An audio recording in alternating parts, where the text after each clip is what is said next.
Olá, bem-vindo! Eu sou Rogério. Neste vídeo vamos fazer aqui a primeira leitura das normas da Corregedoria. Hoje vamos ler o tomo 1, capítulo 2, seção 1, subseções 1 e 2. Então todo esse conteúdo são 1, 2, 3, 4, 5, 6 partes do tomo 1 que devem ser lidas. E a gente vai pela primeira parte aqui, tá bom? Então vamos lá, leitura. Para acessar o conteúdo da leitura, você pode ir no blog Colabora com o Curso. Vai aqui na página do escrevente técnico. Procura por normas da Corregedoria, tomo 1, capítulo 2, seção 1, subseções 1 e 2. Clicou em cima, vai abrir já o PDF e bora para a leitura. Da função correcional das atribuições. Artigo 5. A função correcional consiste na orientação, reorganização e fiscalização dos órgãos e serviços judiciários de primeira instância, bem como na fiscalização da polícia judiciária, dos estabelecimentos prisionais e dos demais estabelecimentos em relação aos quais, por imposição legal, esses deveres forem atribuídos ao Poder Judiciário e é exercida no Estado de São Paulo pelo Corregedor-Geral da Justiça e nos limites de suas atribuições pelos juízes de primeiro grau. No desempenho da função correcional, poderão ser editadas ordens de serviço e demais atos administrativos de orientação e disciplina corrigidos os erros e sancionadas as infrações após regular procedimento administrativo e disciplinar, sem prejuízo de apurações civis e criminais. Parágrafo 2º. As ordens de serviço e demais atos administrativos editados pelo juiz corregedor permanente serão encaminhados à Corregedoria Geral da Justiça para revisão hierárquica. Consultadas sobre a aplicação ou interpretação destas normas de serviço serão apreciadas pelo juiz corregedor permanente que, a requerimento do interessado ou de ofício se houver dúvida fundada devidamente justificada, submeterá suas decisões à Corregedoria Geral da Justiça. Subseção 1 da Corregedoria Permanente e das correções ordinárias, extraordinárias e visitas correcionais. Artigo 6º. A função correcional será exercida em caráter permanente mediante correições ordinárias ou extraordinárias e visitas correcionais.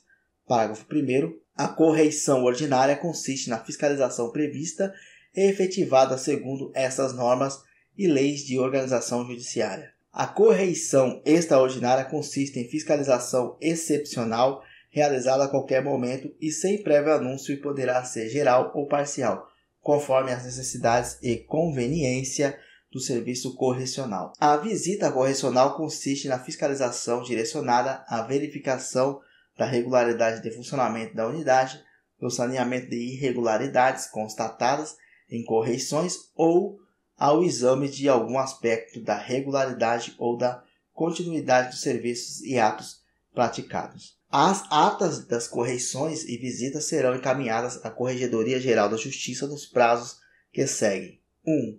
Correição ordinária até 60 dias após realizada. 2. Correição extraordinária ou visita correcional até 15 dias após realizada. Parágrafo 5º. A Corregedoria Geral da Justiça implementará gradativamente a correição virtual com vistas ao controle permanente das atividades subordinadas à sua disciplina. Artigo 7º. A corregedoria permanente será exercida pelo juiz a que a normatividade correcional cometer tal atribuição. Parágrafo 1º. O Corregedor-Geral da Justiça, com aprovação do Conselho Superior da Magistratura, poderá, por motivo de interesse público ou conveniência da administração, alterar a designação do corregedor permanente. Se não houver alteração no início do ano judiciário, prevalecerão as designações do ano anterior. O juiz corregedor permanente efetuará, uma vez por ano, de preferência no mês de dezembro, correição ordinária em todas as serventias, repartições e demais estabelecimentos sujeitos à sua fiscalização correcional, lavrando-se o correspondente termo no livro próprio. Parágrafo 1º. A correição ordinária será anunciada por edital, afixado no átrio do fórum e publicado no Diário da Justiça Eletrônico com pelo menos 15 dias de antecedência, bem como comunicado à Ordem dos Advogados do Brasil da respectiva subseção. Parágrafo 2º. O juiz corregedor permanente seguirá o termo padrão de correição disponibilizado pela Corregedoria Geral da Justiça. Artigo 9º. Em até 30 dias depois de assumir a Corregedoria Permanente em caráter definitivo, o juiz fará visita correcional às unidades sob sua corregedoria com o intuito de constatar a regularidade dos serviços observado o modelo disponibilizado. Parágrafo 1º. A visita correcional independe de edital ou qualquer outra providência e dela se lançará sucinto termo no livro de visitas e correições, no qual também constarão as determinações que o juiz corregedor permanente eventualmente fizer no momento. Se o juiz assumir a corregedoria permanente em caráter definitivo, a partir do mês de novembro, a correição geral ordinária prescindirá da visita correicional. Artigo 10. O escrivão auxiliará o juiz corregedor permanente nas diligências correicionais, facultada a nomeação de escrivão ad hoc entre os demais servidores da unidade. Artigo 11. Durante os serviços correcionais, todos os funcionários da unidade permanecerão à disposição do Corregedor-Geral da Justiça, dos juízes assessores da Corregedoria Geral ou do juiz corregedor permanente, sem prejuízo de requisição de auxílio externo ou de requisição de força policial. Os livros e classificadores obrigatórios previstos nestas normas de serviço serão submetidos ao juiz corregedor permanente para visto por ocasião das correções ordinárias ou extraordinárias e sempre que forem por este requisitados. Parágrafo único. No caso de registros controlados exclusivamente pela via eletrônica, os relatórios de pendências gerados pelo sistema informatizado serão vistados pelo juiz.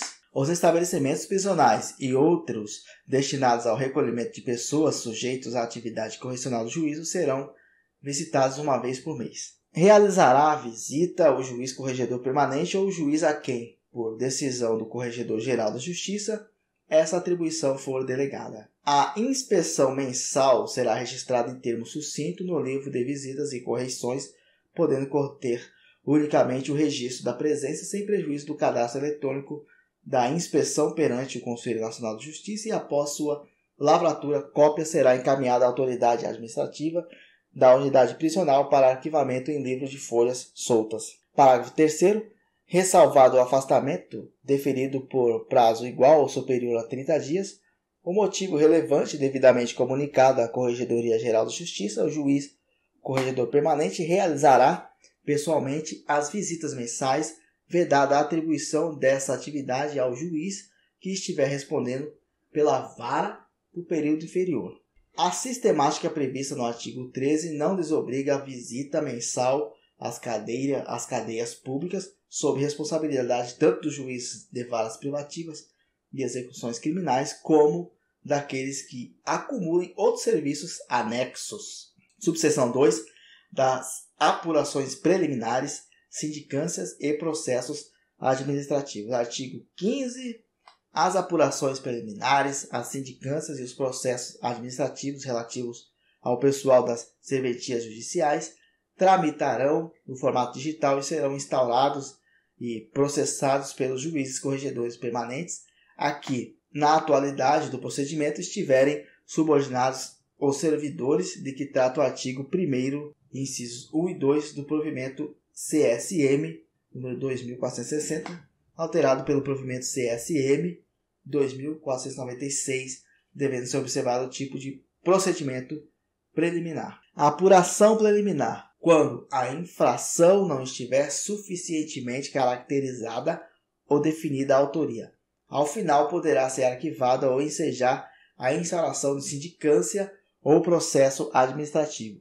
Sindicância, quando a falta disciplinar, por sua natureza, possa determinar as penas de repreensão, suspensão ou multa. Processo administrativo, quando a falta disciplinar, por sua natureza, possa determinar as penas de demissão ou dispensa. Demissão ou dispensa a bem de serviço público e cassação de aposentadoria. Parágrafo 1º. Os procedimentos disciplinares previstos nos incisos 1, 2 e 3 serão instaurados por portaria dispensado o registro em livro, com a descrição dos fatos e a identificação do servidor, nome completo, matrícula, cargo e posto de trabalho, exceto nas apurações preliminares em que não houver autoria definida. Instaurado o procedimento, o juiz corregedor permanente determinará o encaminhamento do ofício de comunicação ao distribuidor por e-mail institucional e no formato PDF, com as seguintes informações: dados de qualificação do servidor, nome completo, número de inscrição no CPF,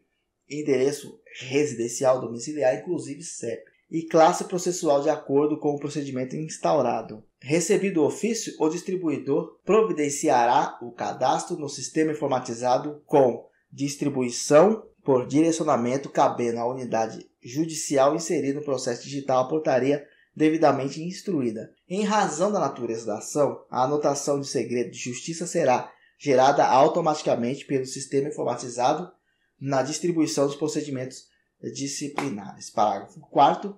Nos procedimentos disciplinares decorrentes de reclamação apresentada fisicamente, após a instauração e a distribuição do procedimento, a unidade de tramitação digitará e juntará as peças devidamente categorizadas do sistema informatizado, concedendo-se o prazo de 45 dias para sua retirada pelo reclamante, sob pena de inutilização, vedado o peticionamento eletrônico inicial. O Corregedor-Geral da Justiça poderá avocar procedimento disciplinar em qualquer fase, ou instaurá-lo originariamente, a pedido ou de ofício, designar juiz corregedor processante para todos os atos pertinentes e atribuir serviços auxiliares à unidade diversa daquela a que estiver vinculado o servidor. Os juízes corregedores permanentes comunicarão à Corregedoria Geral da Justiça a instauração, a decisão final e as medidas cautelares impostas e revogadas em qualquer procedimento administrativo de natureza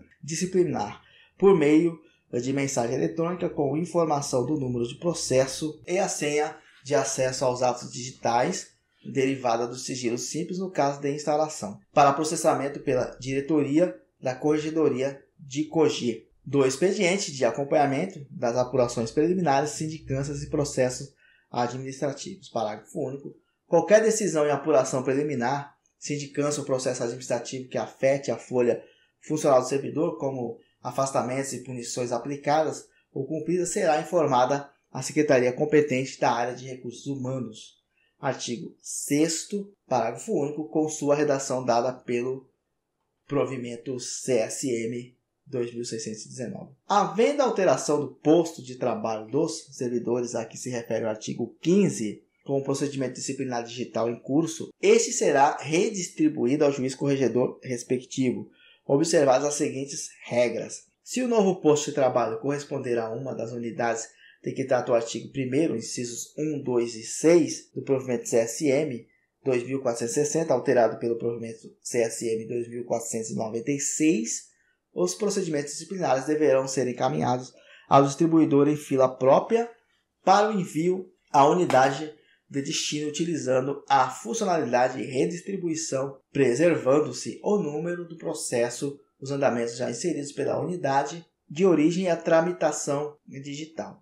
Se o novo posto de trabalho corresponder a uma das unidades de que trata o artigo 1º dos incisos 3, 4 e 5 do provimento CSM 2460, alterado pelo provimento CSM 2496, a unidade de tramitação deverá materializar, imprimir e encaminhar os procedimentos disciplinares mediante carga ao distribuidor, que providenciará o envio à unidade de destino, utilizando-se da funcionalidade de movimentação unitária para as anotações necessárias. 17. Eventuais recursos serão interpostos eletronicamente e, após mantida a decisão ou reformada parcialmente, remetidos à Corregedoria Geral da Justiça, excepcionalmente por funcionalidade de redistribuição. Parágrafo único. Nos casos de proposta de demissão ou dispensamento do serviço público ou cassação da aposentadoria, os autos serão sempre redistribuídos à Corregedoria Geral para apreciação, independentemente da não interposição de recurso. Sem prejuízo da atribuição ao juiz corregedor permanente, o Corregedor-Geral da Justiça poderá aplicar originariamente as sanções cabíveis e, enquanto não prescrita a infração, reexaminar de ofício ou mediante provocação, decisões absolutórias ou de arquivamento. E aí depois continuamos a partir do capítulo 3, dando seguimento no conteúdo do edital. É isso, em breve continuamos com a segunda parte. Vale lembrar que no final de tudo, procuramos fazer questões, tá bom? Vamos responder questões de concurso. Muito obrigado, até a próxima. Valeu!